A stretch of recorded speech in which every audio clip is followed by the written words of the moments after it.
तो चलिए दोस्तों, आज का वीडियो स्टार्ट करते हैं। आज के इस वीडियो के अंतर्गत अपन रीट पात्रता 2025 के रिगार्डिंग बात करने वाले हैं। इसके फॉर्म भरना स्टार्ट हो चुके हैं, तो किस प्रकार से आपको फॉर्म भरना है, कौन कौन से डॉक्यूमेंट चाहिए, ठीक है, कौन कौन से डॉक्यूमेंट चाहिए फॉर्म भरते समय, फॉर्म कैसे भरना है, ये भी आपको इस वीडियो के अंतर्गत बताऊंगा। और इसके साथ में आपको भाषा प्रथम का चयन कैसे करना है और भाषा द्वितीय का चयन कैसे करना है, यानी कि लैंग्वेज फर्स्ट और लैंग्वेज सेकंड किस प्रकार से चुननी है, कौन कौन सी चुननी है, इस वीडियो के माध्यम से बताऊंगा। तथा कौन कौन से फॉर्म भर सकते हैं, यानी कौन कौन फॉर्म भर सकता है, इसके बारे में भी कंप्लीट आपको जानकारी देने वाला हूं। ठीक है, आप किसी भी प्रकार की गलती मत करना, वरना आपके ऊपर भारी पड़ सकता है। ठीक है, तो कुल मिलाकर के रीट पात्रता जो एग्जाम है वो अपने आरबीएसई बोर्ड करवाता है, उसके द्वारा कुछ सैंपल पेपर दिया गया है, जिसके माध्यम से आपको ये बताया गया है कि आपको कौन कौन से तो डॉक्यूमेंट चाहिए और किस प्रकार से आपको फॉर्म भरना चाहिए। ठीक है, तो बिना किसी देरी की वीडियो स्टार्ट करते हैं। अगर अभी तक आपने चैनल को सब्सक्राइब नहीं किया तो चैनल को सब्सक्राइब कर दीजिए और वीडियो पसंद आए तो वीडियो को लाइक भी कर देना। ठीक है,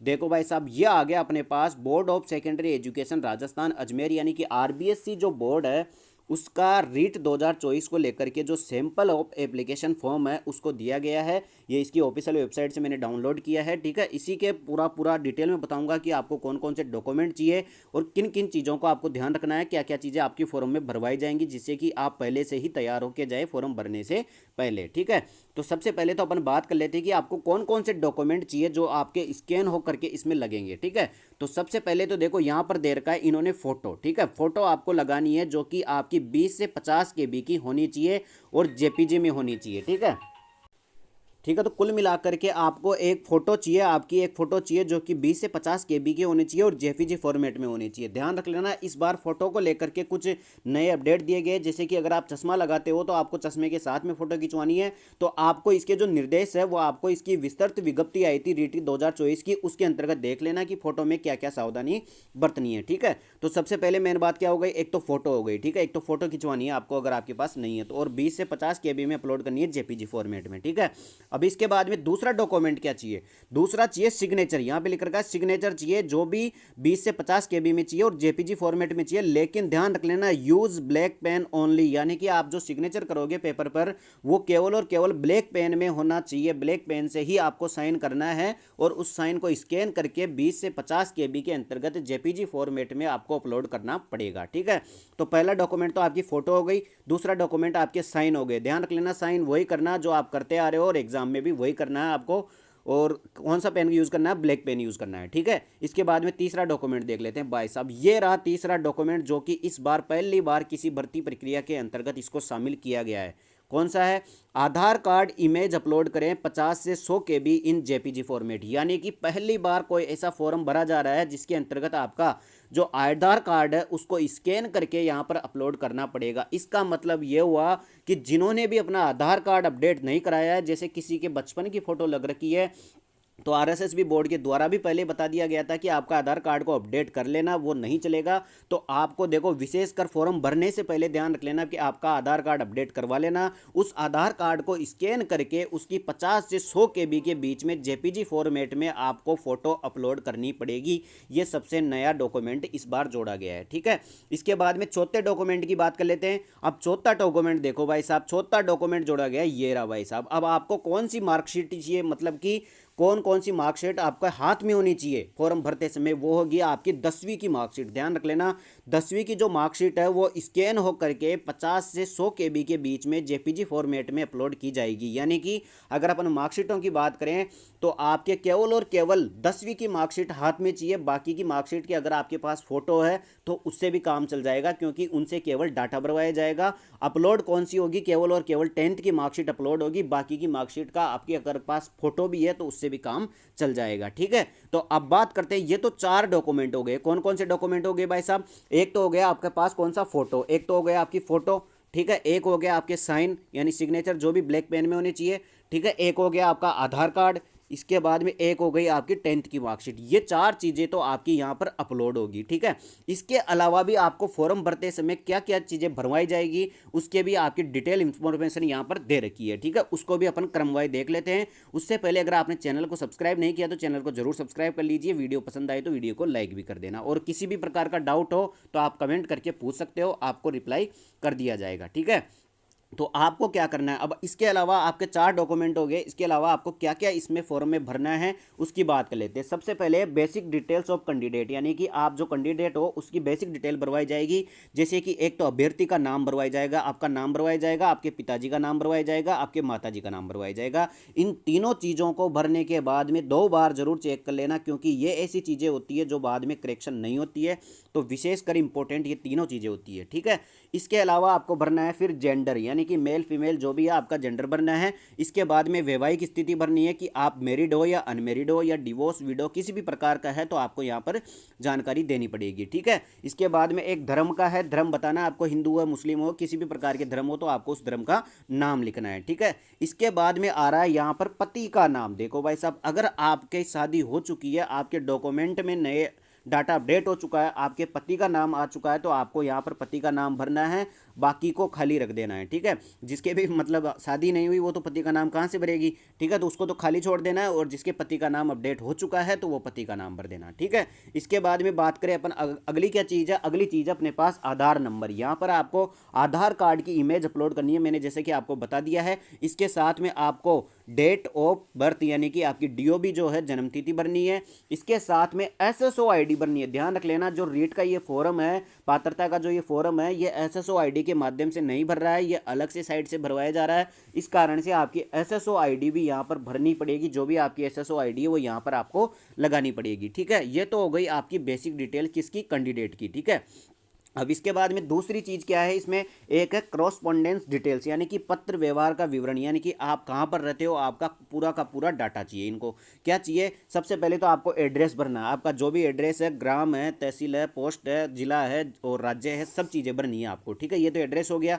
इसके बाद में पोस्ट ऑफिस यहाँ पे भर देना, राज्य यहाँ पे भर देना, जिला यहाँ पे भर देना, पिन कोड यहाँ पे भर देना, आपका जो भी पिन कोड है, और ईमेल आईडी आपको देनी है। इसके अलावा आपको मोबाइल नंबर स्वयं का भरना है, यहाँ पर मोबाइल नंबर स्वयं का भरा जाएगा, और यहाँ पर अतिरिक्त एडिशनल मोबाइल नंबर भरा जाएगा। जैसे आप किसी का भर सकते हो, अपने भाई का भर सकते हो, पापा का भर सकते हो, किसी का भी भर सकते हो, ठीक है।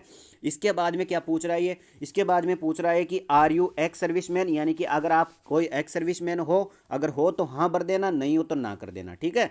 इसके बाद में आपकी कैटेगरी पूछा जाएगा, भाई आप किसी कैटेगरी के अंतर्गत आते हो तो आपको कैटेगरी भर देने की, आप जनरल ओबीसी एससी एसटी किसी भी कैटेगरी में आते हो तो उस कैटेगरी को भरना पड़ेगा, ठीक है। इसके बाद में बात करें अपन अगली, अब देखो यहाँ पर केवल आपको कैटेगरी भरनी है, आपको यहाँ पर सर्टिफिकेट नहीं लगाना है, यानी कि आपका जो जो भी जातीय मूल प्रमाण पत्र है वो आपका यहाँ पर अपलोड नहीं हो रहा है, केवल आपको कैटेगरी बतानी है, ठीक है। इसके बाद में बात करें आप आगे, आगे बात है तो विशेष योग्यजन, यानी कि अगर आप विशेष योग्यजन हो, किसी भी प्रकार की आपके मतलब विकलांगता है या किसी भी प्रकार की आप दिव्यांगजन हो, तो यहाँ पर डिटेल देनी पड़ेगी, अगर नहीं हो तो खाली छोड़ देना। इसके बाद में बात करें अपन, कौन सा हो जाएगा, ये आ गया भाई साहब, ये कौन सा आ गया, बेनिफिट रेजिडेंस ऑफ स्टेटस, ठीक है। आपको स्टेटस देना है, आप कहाँ से रहने वाले हो, ठीक है। नेशनलिटी लिखना है, भाई इंडिया के रहने वाले हैं, क्या आप राजस्थान के मूल निवासी हो, अगर आप राजस्थान से फॉर्म भर रहे हो यानी कि यहीं पर रहते हो तो हाँ कर देना, अगर आप बाहर से किसी और स्टेट से फॉर्म भर रहे हो तो नो कर देना, ठीक है। इसके बाद में आपको फिर अगर आप जैसे यूपी के हो और राजस्थान का फॉर्म भर रहे हो तो आपको यहाँ पर यूपी लिखना है, मूल निवास का जिला भरना है, आप कहाँ यूपी में कौन से जिले से हो। इसके अलावा कौन सी डिटेल है, आगे डिटेल आ गई अपने टीएसपी एरिया की, ठीक है। आप सभी जो भी टीएसपी एरिया के वो सभी जानते हैं कि कौन कौन से क्षेत्र टीएसपी एरिया के अंतर्गत आते हैं, तो आपको अगर टीएसपी एरिया के हो तो हाँ भर देना और उसकी तहसील और गांव भर देना, ठीक है। ये डिटेल हो गई, और बाकी जो नॉन टीएसपी वाले हैं उनको इसको खाली छोड़ देना है। इसके बाद में बात करें अपन डिटेल्स विवरण की बात करें, अब ये हो गई सबसे मेन चीज यहाँ पर, भाई कौन कौन सा विवरण है। इसमें देखो आपको परीक्षा केंद्र की प्राथमिकता पूछी जाएगी, आपको 2 एग्जाम सेंटर चुनने हैं अपनी इच्छा अनुसार। कौन से 2 जिले चुनने हैं अपने को, एक तो आप अपनी इच्छा अनुसार भरना है, कोई सा भी भर सकते हो, होम डिस्ट्रिक्ट भी भर सकते हो, या फिर आप जहाँ पर रहकर पढ़ाई की तैयारी कर रहे हो या कंपटीशन की तैयारी कर रहे हो उसका भी जिला भर सकते हो। जैसे किसी ने अगर यहाँ पर जयपुर भर दिया और यहाँ पर दूसरा जिला भर देना, ठीक है। 2 परीक्षा सेंटर आपको भरना है, यहीं पर आपका फिर एग्जाम सेंटर आएगा। इसके बाद में बात करें अपन लेवल की बात करें, यहाँ पर सबसे विशेष ध्यान रख लेना, अगर आपने बीएसटीसी वगैरह कर रखी है तो आपको लेवल 1 का सिलेक्ट करना है, और अगर आपने जैसे बीएड वगैरह कर रखी है, ग्रेजुएशन कर रखी है, तो आपको लेवल 2 का चयन करना है। कुल मिलाकर के आप एग्जाम कौन सी देने वाले हो आगे जाकर के मेंस में, उस लेवल का आपको यहाँ पर चयन करना है, ठीक है। अब यहाँ पर आती है सबसे मेन चीज, भाई शिक्षण माध्यम की भाषा का चयन, आपकी लैंग्वेज का चयन आप सभी को पता है कि रीट के अंतर्गत आपको दो भाषाओं का चयन करना है, 30-30 नंबर की आती है।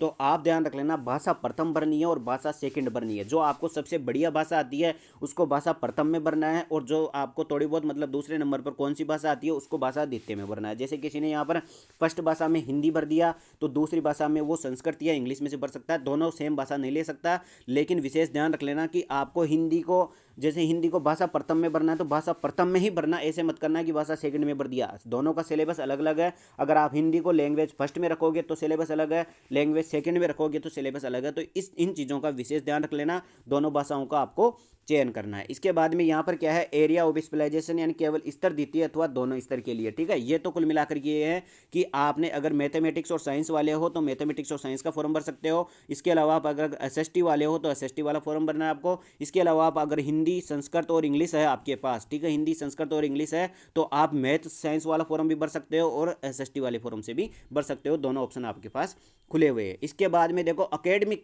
क्वालिफिकेशन, इसकी बात कर लेते हैं भाई साहब। यानी कि अगर आपको कौन कौन सी मार्कशीट वहां पर चाहिए, उसमें से केवल और केवल आपकी 10th की मार्कशीट यहां पर अपलोड होगी, बाकी की मार्कशीटों का केवल और केवल डाटा भरवाया जाएगा। इसका मतलब कि आपके पास अगर फोटो भी है तो उससे भी काम चल जाएगा। देखो सबसे पहले तो आपको सेकेंडरी स्तर का फॉर्म की डिटेल बननी है, मतलब मार्कशीट की डिटेल बननी है कि आपने कौन से वर्ष में पास की थी, बोर्ड का नाम क्या था, पूर्णांक कितने का था, प्राप्तांक कितने थे और आपकी प्रतिशत कितनी बनी थी। इसके बाद में आपको सीनियर सेकेंडरी का भरना है कि वर्ष कितना था, बोर्ड का नाम, वही चीज़ें सेम टू सेम है।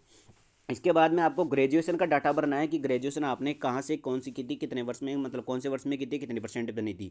अगर किसी ने पीजी कर रखा है तो पीजी की डिटेल यहाँ पे भरनी है। इसके बाद में यहाँ पर प्रोफेशनल क्वालिफिकेशन पूछ रहा है कि कौन कौन सी आपने प्रशैक्षणिक योग्यताएं ले रखी है। अगर आपने बीएसटीसी कर रखी है तो यहाँ पर बीएसटीसी की डिटेल बननी है, आपने बीएड कर रखी है तो यहाँ पर बीएड की डिटेल बननी है। ठीक है, अब आप कंफ्यूज होगे, जैसे किसी ने अगर बीएससी बीएड कर रखा है और किसी ने अगर बीए बीएड कर रखा है तो इसका मतलब उसकी डिग्री भी हो रखी है, और वहाँ फिर वो कौन सी डिटेल भरेगा। तो उसको क्या करना है कि जैसे यहाँ पर ग्रेजुएशन की डिटेल भरेगा ना, तो इसमें बीएससी बीएड या बीए बीएड की जो भी आपकी मार्कशीट की डिटेल है वो यहाँ पर भरी जाएगी, और सेम टू सेम वही चीज़ आपके जैसे बीएससी बीएड या बीए बीएड है तो यहाँ पर सेम टू सेम डिटेल, मतलब कि जिसने भी ये 4 साल वाला कोर्स कर रखा है वो पूरी की पूरी डिटेल दो जगह भरेगा, एक तो ग्रेजुएशन वाले ऑप्शन में भरेगा और एक बीएड वाले जो ऑप्शन है इसमें भरेगा। सेम टू सेम आपको डिटेल बननी है। ठीक है, इसके बाद में देखो नीचे क्या दे रखा है, ये दे रखा है बॉडी आइडेंटिटी मार्क, यानी कि आपके शरीर पर जो भी पहचान है, जैसे किसी के चेहरे पर तिल वगैरह है तो मोल ऑन द फेस कर देगा। ठीक है, कुल मिलाकर यहाँ पर आपको डिटेल देनी है। इसके अलावा आपको ध्यान रखना है कि यहाँ पे कुछ आपको नोटिस भी दे रखा है, नोट करके लाल अक्षरों में लिखा हुआ है,